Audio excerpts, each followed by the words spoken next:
Puji Tuhan, Shalom, Ibu dan teman-teman.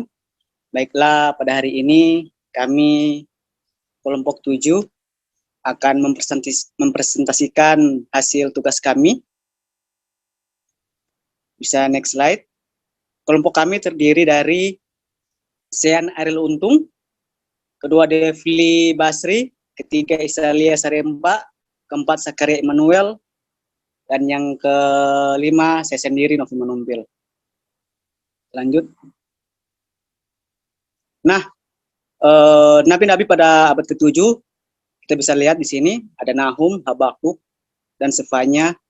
Ini merupakan nabi-nabi kecil yang hidup pada abad ke-7. Nah, dalam kehidupannya pada abad ke-7 kita bisa lihat latar belakang dari Nahum ketika dalam nubuatannya sebelum kejatuhan Niniwe, bahwa Nahum ini hidup pada masa ketika bangsa Israel dijajah oleh bangsa Asyur.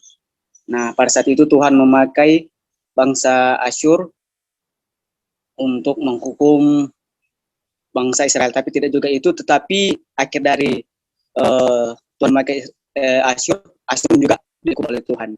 Kemudian Habakuk ini hidup pada masa pembuangan bangsa Yehuda. Pada saat itu terjadi dalam zaman itu terjadi ketidakadilan di tengah masyarakat Yehuda ketika Habakuk mempertanyakan kenapa Tuhan memakai bangsa Babel untuk menghukum Yehuda. Nah, begitupun sebaliknya ketika Tuhan memakai bangsa Babel, Tuhan tidak turut serta diam, tetapi atas dosa yang dilakukan oleh Babel, maka Tuhan juga menghukum bangsa Babel atas kejahatan mereka. Kemudian Sefanya, ketika umatnya berbuat dosa dan bangsa-bangsa lain, Sefanya bernubuat, walaupun sudah berbuat kejahatan, tetapi ada pada saatnya Tuhan akan memulihkan kembali dan mendudukkan kembali bangsa Yerusalem dan bangsa-bangsa lain. Bisa next slide. Kemudian inti dari tulisan nabi-nabi abad ke-7 ini kita bisa lihat bersama. Di sini adalah ada keadilan Allah yang ditujukan dengan bagaimana Allah memberikan hukuman kepada umatnya. Yang kedua, bangsa-bangsa serta bagaimana pengaruh dari hukuman tersebut. Nah, ternyata Tuhan tidak hanya menghukum umatnya ketika berbuat dosa, tetapi bangsa-bangsa pun yang dipakai oleh Tuhan ketika melakukan kejaman kepada bangsa Israel, ternyata mereka pun sama yang dilakukan oleh Tuhan. Mereka buat kejahatan, Tuhan pasti akan menghukum mereka. Nah, walaupun Tuhan memberikan hukuman kepada umatnya, ada di mana pada waktunya Tuhan akan memurnikan kembali bangsa Israel dan Yerusalem dan bangsa-bangsa yang lain. Bisa lain. Nah, kita bisa bersama, inilah ini dari nabi-nabi pada abad ke-7 adalah keadilan Allah yang ditujukan dengan bagaimana Allah memberikan hukuman kepada umatnya dan bangsa-bangsa lain, serta bagaimana pengaruh dari hukuman tersebut. Nah, ini bisa dijelaskan lagi oleh teman saya bagaimana hukuman Allah, apa yang terjadi kepada umatnya dan bangsa lain. Lanjut, next slide. Serahkan. Oke, baik, terima kasih Bang Novi atas pemaparannya. Selanjutnya saya akan melanjutkan, yaitu teologi dari kitab Nabi abad ke-7, Allah dan umatnya. Jadi Nahum dan Habakuk serta Zefanya, itu mereka menyampaikan hukuman yang akan terjadi atas Israel. Jadi umat Allah mendapatkan penghukuman kalau kita melihat dari kitab nabi-nabi ini. Dan penyebab dari hukuman Allah ini antara lain adalah ketidakadilan yang terjadi pada masyarakat Yehuda, penyembahan berhala, kekayaan, dan juga kesombongan. Lalu Allah juga akan menghukum umatnya yang melakukan pelanggaran ini melalui perantaran bangsa Babel. Jadi Allah menggunakan bangsa-bangsa lain, bangsa yang bahkan lebih kejam daripada bangsa Israel, untuk menjadi alat Tuhan sebagai penghukuman atas umatnya. Selanjutnya. Ya, ini juga selain itu, Allah juga memberikan penghukuman kepada bangsa-bangsa di luar Yahudi. Dan ini dimaksudkan untuk menjadikan Israel mengalami pembebasan dan pemulihan. Kita pertama bisa melihat di dalam kitab Nahum, bagaimana Nahum memberitakan penghukuman Allah atas Asyur yang akibatnya umat Allah terbebas dari penjajahan, sehingga umat Allah akan mengalami damai sejahtera dan kemakmuran. Lalu juga tertulis dalam Jefanya, bagaimana Jefanya memberitakan penghukuman atas bangsa-bangsa akan membebaskan umat Allah dari pembuangan. Lalu di kitab Habakuk juga tertulis bagaimana Habakuk menggunakan lukisan teofani untuk mengingatkan bangsa Israel mengenai perbuatan-perbuatan Allah di masa lalu. Ini contohnya adalah bagaimana Allah menenggelamkan pasukan Mesir di Laut Merah, bagaimana Allah menyertai Yosua, bagaimana Allah menyertai Deborah, Daud, sehingga bangsa Israel mengalami kemenangan. Nah, ini semua dilukiskan kembali oleh Habakuk sebagai bukti bahwa Allah itu memiliki otoritas untuk menyelamatkan umatnya. Selanjutnya. Selanjutnya teman-teman perlu juga kita pahami bahwa Allah tidaklah mengindahkan orang-orang benar di tengah-tengah umatnya. Kalau kita baca di dalam kitab Habakuk, maka orang benar dalam konteks kitab Habakuk ini adalah orang-orang yang menderita oleh karena kebenaran. Jadi kalau nanti kita ingat kembali teman-teman pembelajaran kita di semester lalu, bagaimana di kitab Esra Nehemia dijelaskan di sana ada teologi umat sisa. Jadi di tengah bangsa Israel yang begitu memberontak kepada Allah, ada umat-umat sisa. Umat-umat sisa ini adalah orang-orang benar gitu. Ada sekelompok orang yang ternyata masih setia kepada Allah. Nah, ini adalah umat-umat sisa. Nah, Allah itu tidak akan membiarkan umat sisa ini menderita dalam artian ditinggalkannya. Jadi Allah tetap setia kepada umatnya, terutama umatnya yang sisa ini, yang setia kepadanya. Dan Allah juga di dalam kitab Nabi-Nabi abad ke-7 ini diingatkan bahwa mereka nanti umat sisa ini yang nantinya akan selamat dari pembuangan di Babel dan tinggal di Yerusalem. Lalu juga kita melihat bagaimana mereka menjadi pengganti pemimpin-pemimpin korup yang ada di Yerusalem. Jadi merekalah yang akan menerima pemulihan dari Allah begitu. Selanjutnya bisa saya serahkan kepada rekan saya. Oke, selanjutnya terima kasih Sakaria. Selanjutnya yaitu tentang Allah dan bangsa-bangsa. Nah, kita bisa lihat dalam poin pertama, di sana tertulis bahwa Allah berdaulat penuh atas bangsa-bangsa. Inilah gambaran yang Nahum, Habakuk, dan Sefanya berikan terhadap Allah. Tidak ada bangsa yang dapat luput dari penghukuman Allah. Kita bisa lihat ini dalam Sefanya 3 ayat 8. Kemudian dalam poin kedua di sana tertulis, penghukuman ini terjadi karena kesombongan mereka dan kekayaan dan tentara mereka yang kuat. Nah, perlu kita ketahui bahwa salah satu bentuk kesombongan yang mereka lakukan adalah seperti dilakukan Asyur dan Babel, yang memonopoli perekonomian dan kekerasan. Nah, kesombongan mereka ini bahkan membangkitkan keberanian untuk menindas umat Allah. Allah memang menggunakan bangsa-bangsa yang sombong ini sebagai alatnya untuk menghukum umatnya yang melakukan pelanggaran terhadap hukumnya. Namun bukan berarti Allah memakai mereka. Allah tidak setuju. Bukan berarti Allah memakai mereka. Bukan berarti Allah setuju dengan apa yang mereka lakukan. Next. Nah, Allah akan menghukum mereka atas kecongkakan mereka, dan murka Allah ini digambarkan Nabi abad ke-7 dengan memberikan Allah gelar Tuhan semesta alam. Kita bisa lihat dalam Nahum 2 ayat 13, 3 dan ayat 5.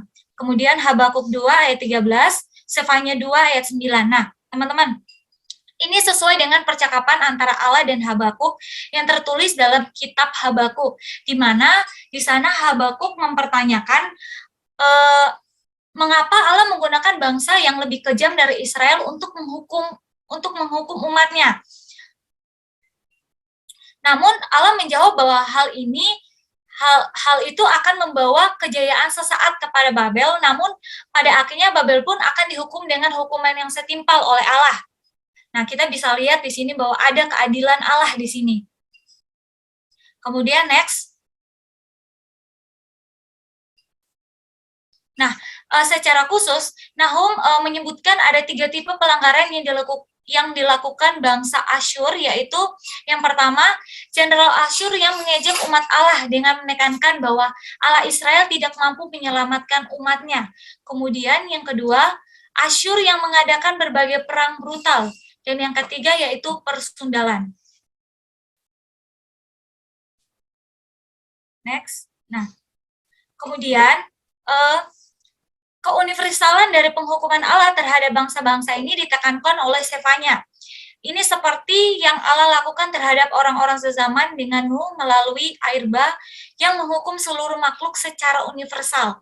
Dan seperti yang Allah lakukan terhadap Sodom dan Gomora, bangsa-bangsa akan mendapat penghukuman sesuai dengan apa yang telah mereka lakukan.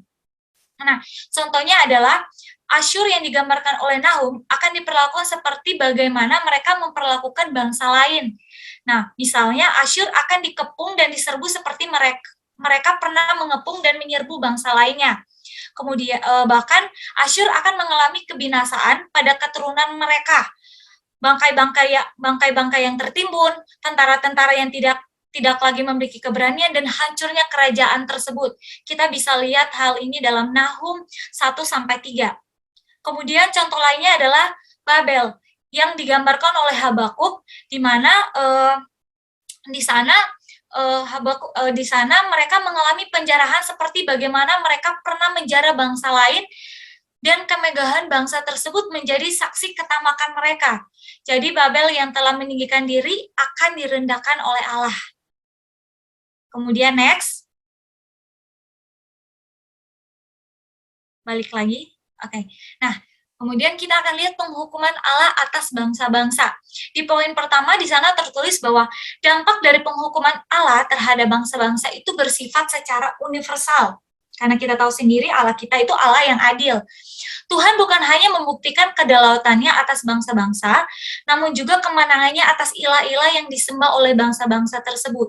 Jadi, teman-teman, bangsa tersebut akan melihat sendiri kemenangan ini dan menyadari kebodohan yang telah mereka lakukan dengan menyembah berhala yang tidak memiliki roh kehidupan dan tidak dapat memberikan mereka petunjuk-petunjuk. Kemudian dalam poin kedua di sana tertulis bahwa Sefanya menyatakan bahwa suatu hari nanti seluruh bangsa akhirnya akan menyembah Tuhan. Kita bisa lihat dalam Sefanya 2 ayat 11. Jadi dalam peristiwa Babel, manusia berusaha meninggikan diri mereka dengan membangun menara Babel. Namun Allah memborak-berondakan mereka dengan mengacaukan bahasa mereka. Berbeda dengan peristiwa Babel di mana manusia berkumpul menentang Allah, namun suatu hari nanti manusia akan berkumpul untuk beribadah kepada Allah. Kemudian dalam poin yang ketiga, di sana tertulis hari Tuhan merupakan tema utama dari sabda yang diberikan Sefanya. Dalam sabdanya, ia menyatakan hari Tuhan ini menjangkau lebih luas dan universal. Nah, berbagai bangsa pada zaman Sefanya akan menjadi bagian dari hari Tuhan. Sesudah Sefanya memberikan sabda ini, bangsa Babel akan menyerang bangsa timur dekat, sehingga bangsa-bangsa menganggap itu adalah awal mula dari hari Tuhan. Tetapi sebenarnya hari Tuhan itu akan mendatangkan hukuman yang lebih dahsyat dari yang diperkirakan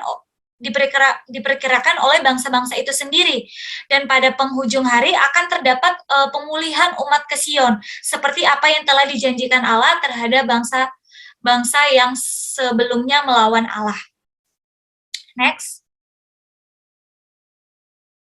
Presentasi berikutnya saya serahkan kepada teman saya, Devli. Terima kasih saudari saya Isalia. Kita akan lanjut kepada pembahasan yang selanjutnya, yaitu konsep kerajaan Allah. Kalau kita lihat dari Nabi-Nabi pada abad yang ke-7 menggambarkan bagaimana Allah berdaulat atas umatnya, dan bangsa-bangsa kedaulatan Allah ini menggambarkan bagaimana pemerintahan Allah bukan hanya berlaku bagi umatnya, tetapi juga bagi seluruh bangsa secara universal. Nah, ini terlihat jelas dari bagaimana Allah menghukum umatnya yang telah melanggar perjanjian dan hukum Allah dengan hukuman yang pantas mereka dapatkan. Penghukuman ini bukan hanya berlaku terhadap umatnya yang melakukan pelanggaran, namun juga kepada seluruh bangsa yang menentang Allah. Penghukuman Allah terhadap umatnya dan bangsa-bangsa ini tidaklah berarti bahwa Allah sudah menutup mata akan keselamatan umat manusia. Namun ada janji pemulihan yang baik di balik penghukuman ini bagi seluruh bangsa. Dari antara umat Allah, akan ada umat yang setia yang disebut kaum sisa. Kaum ini akan menerima pemulihan dari Allah dan mereka akan kembali tinggal di Yerusalem sehingga perjanjian Allah akan dilanjutkan oleh mereka. Sedangkan bangsa-bangsa lain yang menerima penghukuman Allah akan melihat bahwa Allah Israel berkuasa sehingga datang untuk menyembah Allah. Next. Saya serahkan kepada saudara saya, Sean. Berikut ini implikasi teologis yang dapat kita ambil yang harusnya kita terapkan pada masa kini, yaitu yang pertama itu bagaimana gereja harus terus mengingatkan dan menuntun jemaat untuk dapat terus setia kepada Tuhan apapun keadaannya.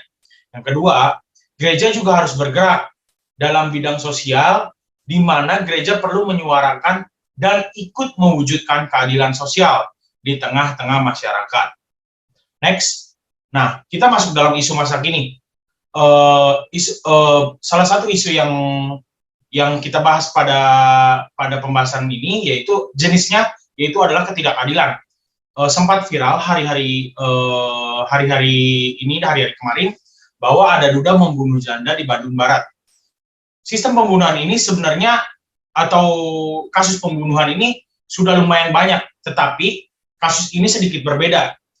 Di mana jenis ketidakadilannya, bahwa katanya yang kita dengar atau yang kita baca di dalam artikel atau sebuah berita yang kita telah kulik, keluarga dari korban ini telah melapor ke polisi, tetapi tidak ditanggapi ataupun tidak ditindaklanjuti, sehingga pelaku ini dapat bergerak bebas atau bisa melaksanakan aksinya. Nah, di sini ada pernyataan, polisi sempat memberikan pernyataan bahwa bukti-bukti yang diberikan kurang cukup. Bukti-bukti tersebut harus setidaknya minimal 2 juta. Itu sama aja menjelaskan bahwa jenis ketidakadilannya, bahwa untuk masyarakat yang menengah ke bawah, meskipun tidak ada perusakan yang seharga 2 juta, itu kan suatu rencana. Harusnya ditindaklanjuti oleh polisi, diselidiki kenapa bisa begini, tetapi polisi malah menolak dan membiarkan kasus itu terjadi, sehingga pembunuhan pun terjadi. Salah satu hal yang krusial. Nah, jenis ketidakadilan yang sangat-sangat mudah untuk sekarang ini sempat viral juga, mungkin beberapa tahun lalu, ada orang maling sendal, dia dipenjara 5 tahun, sedangkan ada salah satu koruptor dipenjara hanya 1 tahun. Itu jenis ketidakadilannya sangat-sangat tertera jelas kan. Nah, disitulah isu-isu masa kini ini tentang ketidakadilan ini sangat banyak banget sih. Selanjutnya boleh dilanjutkan oleh Devli. Oke, terima kasih Sian atas pemaparannya. Kita akan lanjut kepada isu masa kini yang kedua yang kami ambil, yaitu praktek magic. Kita lihat bahwa di kitab abad-abad ke-7 ini bangsa-bangsa lain mendapat penghukuman dari Allah karena kebanyakan dari mereka masih memakai praktek-praktek magic di dalam kehidupan mereka. Kalau kita lihat di zaman sekarang, baru-baru saja terjadi pada saat ajang MotoGP di sirkuit Mandalika kemarin, pemerintah memanggil Ibu Rara untuk menjadi pawang hujan supaya bisa mengendalikan cuaca pada saat MotoGP itu diselenggarakan. Hal ini dapat terlihat jelas bagaimana masyarakat Indonesia masih sangat percaya terhadap isu-isu magic atau praktek-praktek magic ini. Namun secara tidak langsung hal ini membuat kebudayaan Indonesia semakin dikenal oleh negara-negara di luar. Namun dapat kita lihat bahwa ternyata penggunaan magic ini tidak hanya dilakukan oleh orang-orang pada zaman dulu, namun masih dilakukan sampai saat ini, dan hal ini yang membuat banyak orang, ada yang setuju, ada yang tidak. Namun inilah yang harus kita lihat bahwa ternyata magic yang dulu yang mendapat penghukuman dari Allah ternyata masih ada sampai saat ini dan masih digunakan dan masih dipercaya oleh orang-orang yang mungkin sudah percaya kepada Tuhan. Mungkin seperti itu.